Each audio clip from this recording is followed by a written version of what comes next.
కొలువుల జాతర అంగన్వాడీలో కొలువుల జాతర మొదలైంది. నియామక ప్రక్రియ ప్రారంభం. 33 జిల్లాల్లో దాదాపు 16,000 ఖాళీలు. టీచర్లు 3,010, సహాయకులు 12, దాదాపు 13,000. కొత్త జిల్లాల వారీగా నోటిఫికేషన్ విడుదల.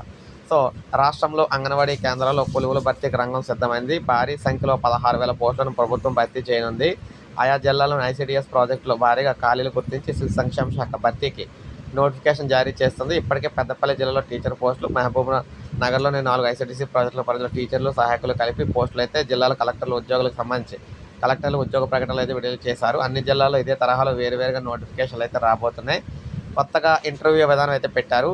ముఖ్యంగా సాక్ష్యం అంగన్వాడీ నిబంధనల ప్రకారం అంగన్వాడీ టీచరు, సహాయకులు పోస్టుల భర్తీకి ఇంటర్మీడియట్ విద్యార్హతను రాష్ట్ర ప్రభుత్వం ఈసారి తప్పనిసరి చేసింది. అలాగే పోస్టుల భర్తీలో ఇంటర్వ్యూ విధానాన్ని తీసుకొచ్చింది.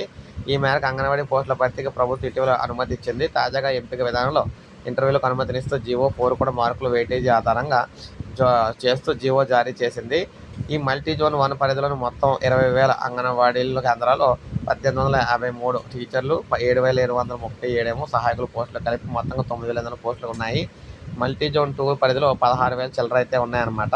ఇక సుదీర్ఘ అధ్యయనం తర్వాత ముఖ్యంగా అంగన్వాడీ పోస్టులకు దరఖాస్తు చేసే అభ్యర్థులు పట్టణాలు లేదా గ్రామాలను సంబంధిత వార్డులో స్థానికులై ఉండాలి.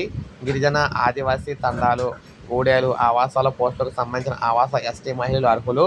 ఎస్సీ తండాల్లో పోస్టులకు స్థానిక ఎస్సీ మహిళలు అర్హులు. అంగన్వాడీ టీచర్ పోస్టుల భర్తీకి జిల్లా కలెక్టర్ ఆధ్వర్యంలో జిల్లా ఎంపిక కమిటీ అభ్యర్థులకు ఇంటర్వ్యూలు నిర్వహిస్తుంది. ఇంటర్వ్యూలకు 10 మార్కులు కేటాయిస్తుంది.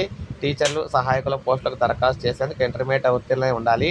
ఇక సహాయకుల పోస్టులకు ఇంటర్మీడియట్ ఉత్తీర్ణులైన అభ్యర్థులు అందుబాటులో లేని పక్షంలో తదుపరి 10వ తరగతి పాస్ అయిన వారిని పరిగణలోకి తీసుకోవాలని ఎంపిక నిబంధనలు చెప్పారు. ఎంపికలో మార్కులను వెయిటేజీ ఉంటుంది.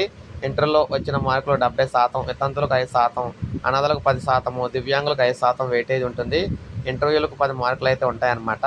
మీరు చూసుకుంటే ఆసిఫాబాద్లో మొత్తంగా చూసుకున్నట్లయితే 600 పైన ఉన్నాయి. మంచిర్యాలలో 500 పైన ఉన్నాయి. పెద్దపల్లిలో చూసుకున్నట్లయితే 300 పైన ఉన్నాయి. భూపాలపల్లిలో మనకి 200 దాకా ఉన్నాయి. ములుగులో మనకి 400 దాకా ఉన్నాయి. నిర్మల్లో చూసుకుంటే 500 పైన ఉన్నాయి. నిజామాబాద్లో మనకి 800 దాకా 700 దాకా ఉన్నాయి. జగిత్యాలలో చూసుకున్నట్లయితే 450 దాకా ఉన్నాయి. కరీంనగర్లో చూసుకున్నట్లయితే 300 పైన ఉన్నాయి. సిరిసిల్లలో చూసుకున్నట్లయితే 200 పైన ఉన్నాయి. సిద్దిపేటలో చూసుకున్నట్లయితే 300 పైన ఉన్నాయి. మెదక్లో చూసుకున్నట్లయితే 400 పైన ఉన్నాయి. కామారెడ్డిలో చూసుకున్నట్లయితే దాదాపు 500 పైన ఉన్నాయి. కొత్తగూడెంలో చూసుకున్నట్లయితే భారీగా 1200 పైన ఉన్నాయన్నమాట.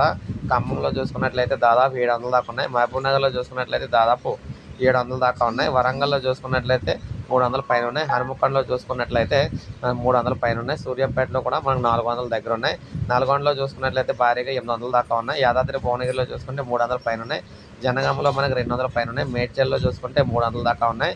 హైదరాబాద్లో చూసుకున్నట్లయితే 600 దాకా ఉన్నాయి. రంగారెడ్డిలో చూసుకున్నట్లయితే 800 దాకా ఉన్నాయి. సంగారెడ్డిలో చూసుకున్నట్లయితే 500 దాకా ఉన్నాయి. వికారాబాద్లో చూసుకున్నట్లయితే 500 దాకా ఉన్నాయి. మహబూబ్ నగర్లో చూసుకున్నట్లయితే 400 చిల్లర ఉన్నాయి. నారాయణపేటలో చూసుకున్నట్లయితే 200 పైన ఉన్నాయి. గద్వాల్లో చూసుకున్నట్లయితే దాదాపు 400 దాకా ఉన్నాయి.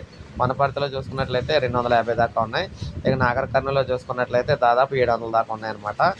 ఈ విధంగా మొత్తంగా జిల్లాల వారీగా పోస్టులు అయితే ఉన్నాయి. ప్రతి ఒక్కరు నోటిఫికేషన్ మీ జిల్లాలకు సంబంధించి వస్తుంది. రెడీగా ఉండండి, అప్లై చేసుకోండి. ప్రతి ఒక్కరు ఒక లైక్ అయితే చేయండి.